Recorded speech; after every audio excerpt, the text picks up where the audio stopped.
I'm Gautam Mukunda. Tonight on Greater Boston, new leadership is looking to turn the state's parole and probation systems on their heads. One of those leaders joins me, along with a man who has been through both systems. Then, how is long COVID like chronic Lyme disease? And how can that link help develop treatments?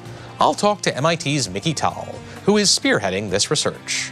And finally, the physics behind an eclipse. A cosmologist joins me on the best ways to watch on Monday.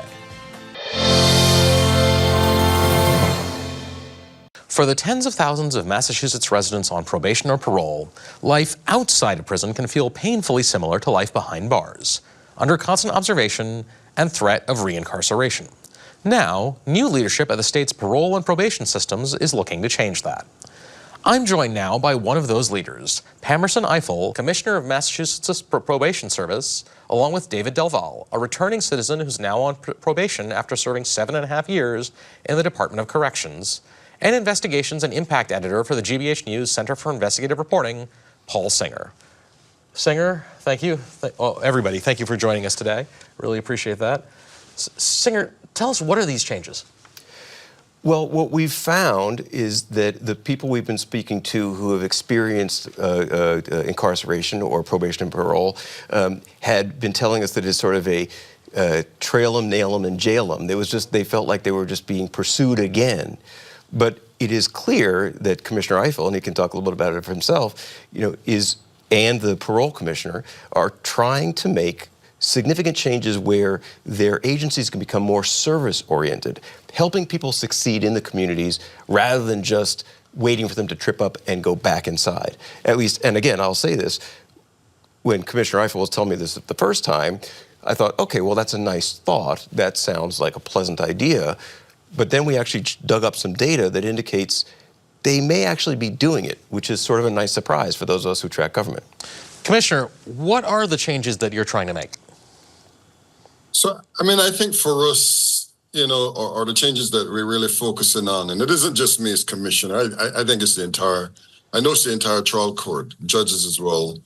But the goal here really is to see how we as an organization or how we as a trial court can really improve their lives and the trajectory and outcomes for people. And so when we talk over the last several years, and this goes back to Chief Justice Ralph Gantz, God rest his soul, back in 2015, brought together the entire court, as well as judges and leadership to address issues of racial and ethnic disparity, but also outcomes and access to justice. And so this is part of that ongoing focus about how we as a probation service and how we as a trial court focus more on the delivering of services to individuals, reducing the number of violations, reducing incarceration rates, and then really improving outcomes for people who are on probation. And I think, look, our data tells us that our violations are down.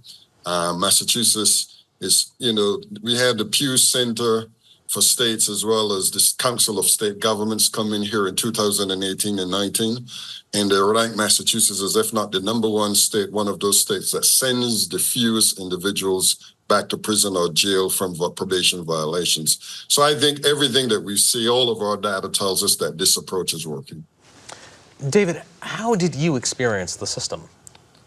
My experience with the probation system changed a lot depending on the county where I'm from. I started in Worcester County, and I moved to Middlesex County, and now I'm currently in Suffolk. And I noticed that the way I was treated was different from place to place, depending on their staff. And when I had first gotten out, I was dealing with Worcester County. And I remember asking them, I want to be a full-time student. I want to change my life through education. And they were like, absolutely not. We need you to be employed. And I just remember feeling like if I didn't conform to whatever they said, I was going to have to face the consequence of going back to prison, which was honestly anxiety-invoking, and I felt like all the hard work I did working on my education was going to go to waste.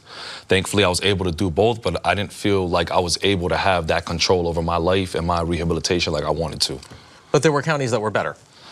As I got to Middlesex, they were a little bit better, but still not as lenient and welcoming. And then once I got to Suffolk County, I don't know if they're a lot more familiar with higher education or how things work in that area. Maybe they see a lot more men of color trying to do better, but they actually offered me resources.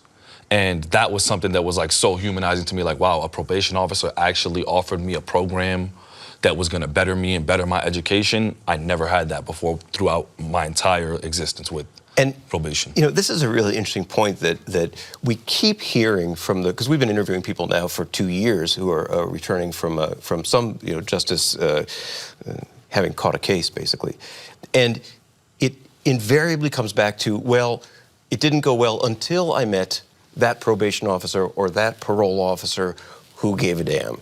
The other ones didn't care. They didn't care. They treated me like whatever. And we got a quote from a guy just last week. He said, I got lucky because my PO wasn't a complete jerk. Like, well, that shouldn't be. That should not be the bar. That shouldn't be the bar, Yeah. right? And Commissioner, I know that you and I talked a little bit about this. Part of this is a culture that has to kind of permeate the whole agency. Commissioner, when you hear that story, I mean, how do you respond to it? So look, as I hear David speak, one of the things that I'm really interested in, and do apologize for those initial, sort of interactions or perceptions about how probation is functioning across different spectrums or different counties. And so part of what I embarked on and we're working on is really looking at policy, practice, and protocol to really make sure that we have consistency across the board in every court and every probation department. I used to be chief probation officer of Suffolk Superior Court, so I understand there's a lot of focus around programming, and I'm not saying that it doesn't happen in Middlesex or in Worcester, because I think it does. As David talks about his different experiences, those are the things that we're trying to better understand to try to get the level of consistency there. But everything that he asks for is not that difficult for us as an organization to work through, whether it is education, employment, housing. We have gotten better, and we will continue to get better at that. So again, I apologize for those initial experiences, but I'm happy to hear that he is in a place where he's finding the kind of support and services that will ultimately allow him to, flourish as somebody who's on probation and trying to improve his outcomes in his life. David, what's the most useful thing that the system can do for a returning citizen? The most useful thing that the system can do for a returning citizen is be a resource. Allow that person to have say in their rehabilitation. Allow that person to be able to negotiate the terms of them coming back home through probation, and have probation be an outlet to be able to reach out to other resources, because people will listen to the probation department in a way that they wouldn't, because they're an authority figure. So it's like they feel like they're an obstacle all the time to the average person coming home. It shouldn't feel that way. You should be able to go to your probation department and seek a resource and seek guidance through these problems that average people have to deal with. And we've talked about that, actually. And I think the Commissioner, I think you and I talked about this back in January, that could you have the conditions of your probation negotiated rather than set by the court themselves? Is that something, Commissioner, is that kind of thing that can happen? So we're working, Paul, we're working really, I've got a working group now that are really taking a hard look at only having in place those conditions of probation that are needed and necessary to get somebody to, one, be compliant with the court orders, but also be able to be successful. And so part of that is really looking to have conditions that are set in the affirmative, where an individual is really engaged in that conversation, the decision. That's not always going to work, because not every, cases, all of the different types of cases will typically require different types of responses. But we are hoping that, again, that part of the challenge we have right now, we have conditions that are imposed, and we do an assessment, and then we get individuals to think about what it is that they really want to work on. And I'm hoping that as we evolve and develop a system, that we can really try to analyze and evaluate before the disposition of cases, or after that decision is made by a judge, whether the person is found guilty or by a jury. We want to be able to figure out from that individual what are sort of some of the things that they really need, what are some of the services that we can provide, how can we support individuals. So I think all of these are things that we're looking to build a system that is more adaptive, more not just culturally competent and sensitive, but really get to understand, we talk about risk, needs, responsibility. We really need to identify needs first and then think about responsibility and risk. And I think if we can continue to think about how we flip that on its head, I think we might hear the kinds of things that would be helpful to David and some of the things that you were talking about, Paul. David, I mean, you get a chance to speak to the Commissioner right now. What are the needs that would be most that are most pressing that could help you as a returning citizen? Paul said something that really resonated with me. So, Commissioner, I'd like to ask you, how do we humanize the relationship between probation officers and the people on their caseload? Because it seems like there's an adversarial relationship that kind of stems through whether it's people's fear with probation officers, police officers, or correctional officers. And it seems like, I don't know if it's the title officer that holds that same way, or is there something we could do like a restorative justice practice that can kind of soften that relationship? So, David, I mean, more often than not, all of our probation officers are individuals who are invested in looking to improve the outcomes of the individuals that they're supervising and working with. So, look, we fundamentally believe that is the most important aspect between the probationer and the probation officer, that ability to build trust, build empathy and understanding, and build respect. And those are sort of the conversations that we're having, across the system. And so wherever we are not meeting that benchmark, it is my intent that we address that, whether it's through training, through levels of accountability. But our goal is to ensure that the most important aspect of the probation and probation officer respect is the level of respect shown between the two. We've moved away. And I've talked to you, Paul, about the whole concept of, as you mentioned, trail, nail, jail them. We're really interested in we're hiring probation officers who understand substance use disorders, mental health, behavioral issues, employment. I mean, we're spending $15 million now a year in housing, not your normal probation kind of things that probation departments are doing. We're much more vested in the behavioral health component of this work. We are enrolling people in mass health to try to get people's services up front. David mentioned Suffolk Superior Court. Suffolk Superior Court has assigned a probation officer to every department of correctional facility so that we can build relationships and connections with individuals who are being released from incarceration. So I think we are approaching a lot of the things that we are doing. We just launched a massive mentoring initiative because we want to make sure that all of our probation officers have the best types of skill sets. And we spent the last 2 years training around issues of racial and ethnic disparities and treating individuals as customers as opposed to, more often than not how we see individuals as criminal or criminally inclined. So I think we're making the kinds of things that David would like to see in probation officers. And as we continue to find where that isn't working well, we'll address that. Well, and I'll also say, just if I can, that I spoke with Mr. Gomez, who oversees the parole officers, and the conversation was very similar. Is that this really is a trend that they're trying to push through the whole process? Well, this is an ambitious cultural change effort, but hopefully it'll help lots of our returning citizens and the state as a whole. Pamerson Ifill, David Delvalle, Paul Singer, thanks so much for joining us today. Thanks for having us. Thank you. Thank you, David. Thank you, Paul. Thank you, Commissioner. Some people who came down with COVID way back at the onset of the pandemic in 2020 are still suffering with debilitating symptoms 4 years later. Brain fog, chronic fatigue, sleep problems, depression, and anxiety are all hallmarks of long COVID. It's something MIT researcher Dr. Mikki Tal believes is a lot like chronic Lyme disease, which affects roughly 5 to 20% of people with the infection. Dr. Tal joins me now to discuss the link and why it matters. She's an immunoengineer and the principal scientist of MIT's Department of Biological Engineering. Mikki, thanks so much for joining us today. Thanks for having me. So, chronic Lyme disease and long COVID are certain diseases that, some people don't argue that they don't even exist. Yeah. And you've managed to find not just sort of evidence that they exist, but an explanation for what's happening here. Tell us what that is. So, what we're really trying to dive into is from the earliest stages of the immune response to an infection, how early can we tell apart which way you're going? Are you going in a direction that your immune response is going to make a protective response?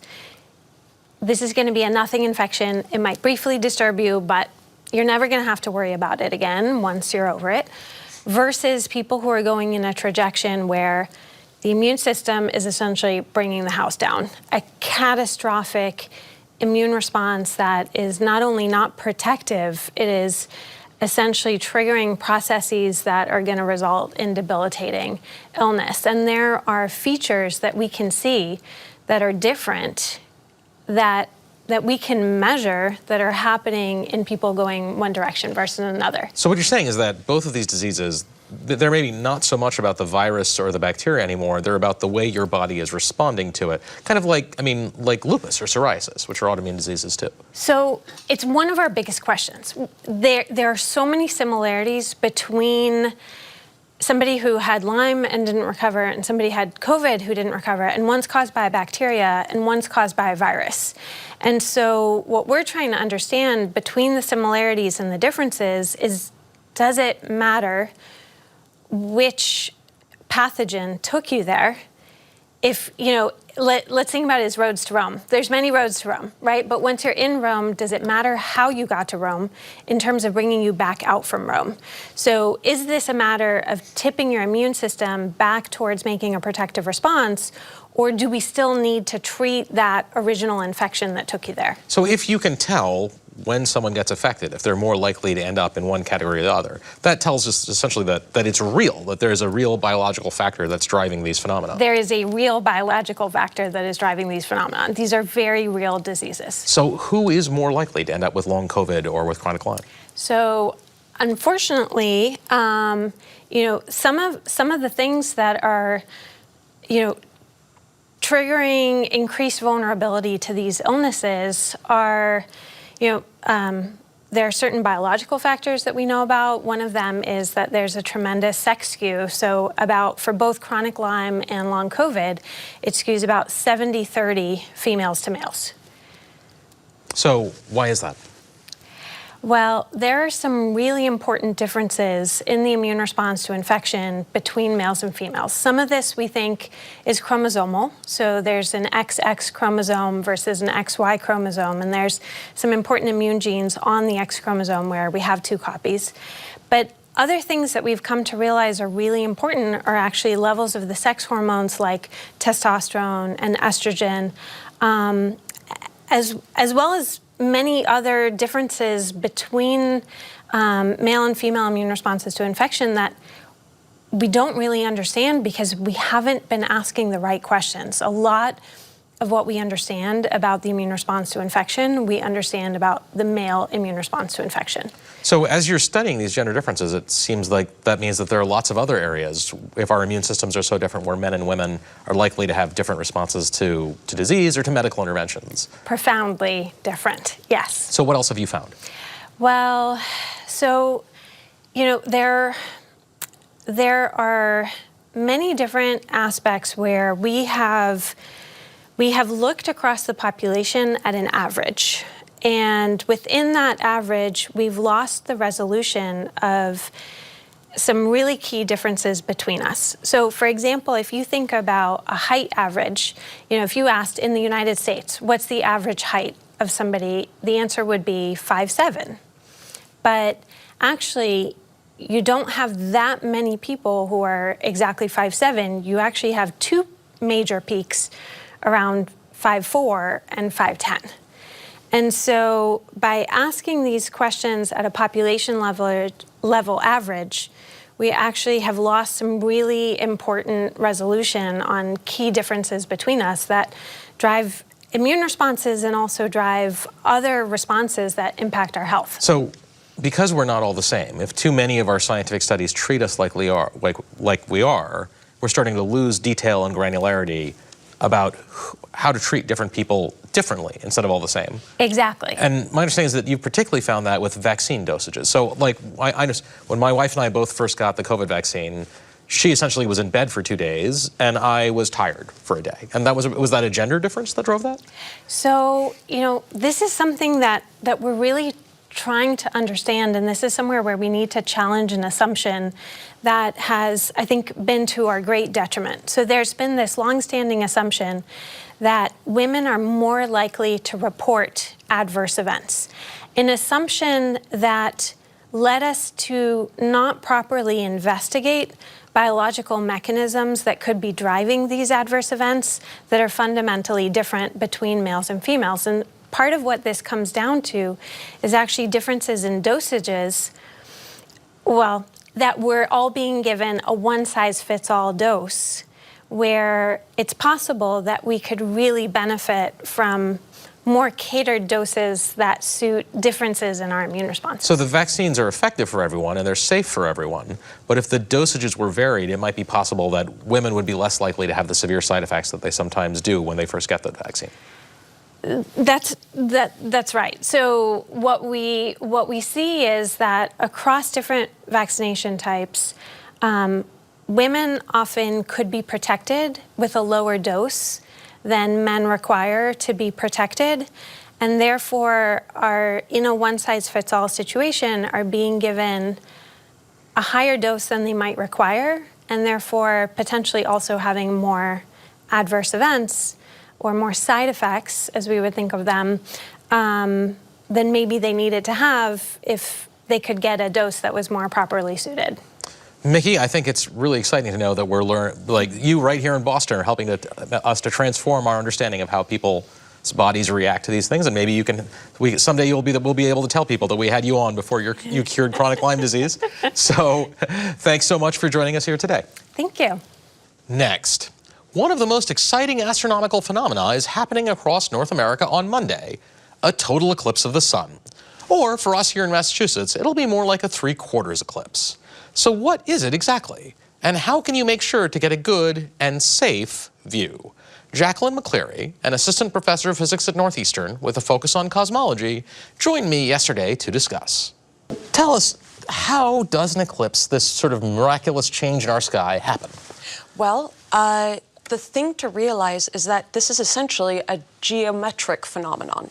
So by a remarkable coincidence, even though the moon is 400 times smaller than the sun is 400 times farther away from the Earth. So the moon and the sun have the same apparent size in the sky. So that's fact number one. Now, we know that the moon orbits the Earth. You know, we all learned this in school, but the moon actually orbits at a small tilt relative to the Earth, about 5 degrees. So most of the time, you know, the moon passes here in front of the Earth. Here, this is new moon. We don't see the moon during the day. You know, round and round and round. Here is full moon. You know, beautiful. This cycle takes about a month. Now, most of the time, the alignment between the sun, the Earth, and the moon doesn't allow you to see an eclipse. However, about twice a year, we end up with the alignment that we're going to get on Monday. So it goes sun, moon, Earth, with the moon exactly in the line of sight from the Earth to the sun. And so the moon ends up blocking out the light from the sun, either partially, or if you're lucky enough to live in Vermont or Maine, entirely. Something interesting to note is that 2 weeks later, as the moon goes from new moon to full moon, we will have a blood red lunar eclipse. So either that comes 2 weeks before or 2 weeks after, but there is always a lunar eclipse within 2 weeks of a solar eclipse. So our lunar eclipse was March 24th, 25th, and our solar eclipse will be April 8th, this coming Monday. So just seems like an amazing coincidence. Is there any other planet where the moon can block out the sun in the same way? I'm so glad you asked that question. Eclipses are pretty common throughout the solar system. Earth does have the most dramatic ones. However, the gas giants, especially Jupiter and Saturn, also have very dramatic, cool eclipses. There are 7 moons on Saturn that are big enough to occult the sun, to cover it up and to generate an eclipse. The 4 giant moons of Jupiter generate eclipses almost daily. However, because those planets are so much farther away, the sun looks that much smaller, so they see eclipses, but nowhere near as dramatic as those on Earth. And what's special about ours, right, is visually, it's not just that our moon can block out the sun, they're the same size. Exactly. And so for farther out in the solar system, the sun is, from Jupiter is like 1/5 of the size it is here on Earth. At Saturn, it's 1/10 of the size, so you don't need a particularly large moon to block out that sun. on Earth, it really is a pretty remarkable coincidence that they're so close to being the same size in the sky. So this is an incredible visual. What's the best way for us to appreciate it?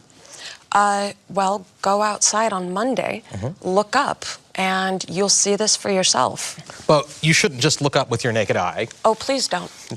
And why is that really important? Well, did you ever play as a kid with magnifying glasses, holding them up to the sun, maybe burning holes in paper? The lenses in your eye are going to do a great job of that with the sun, burning holes on your retina. So to avoid that, I see you're already prepared. You've got your Eclipse glasses. Have fun.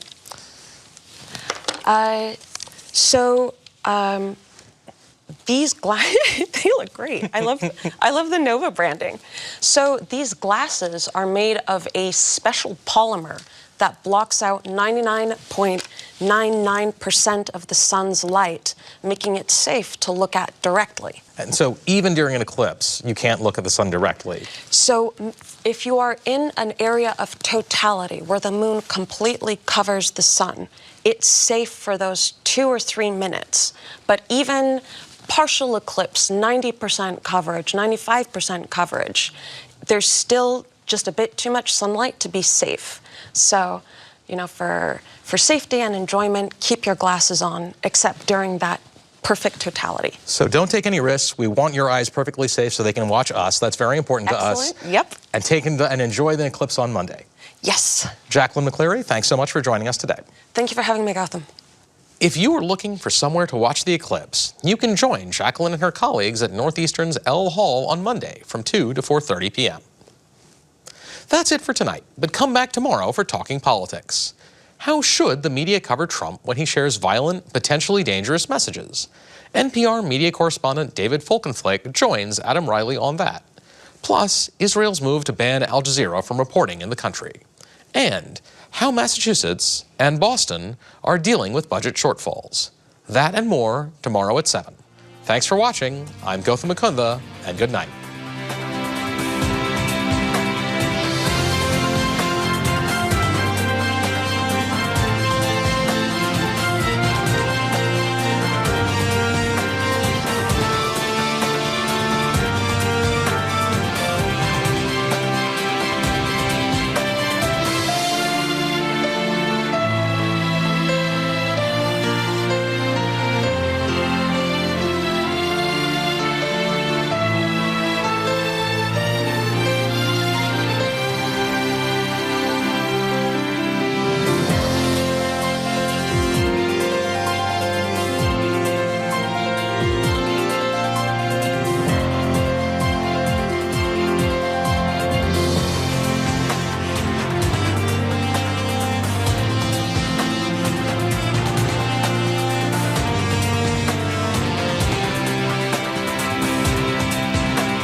On Master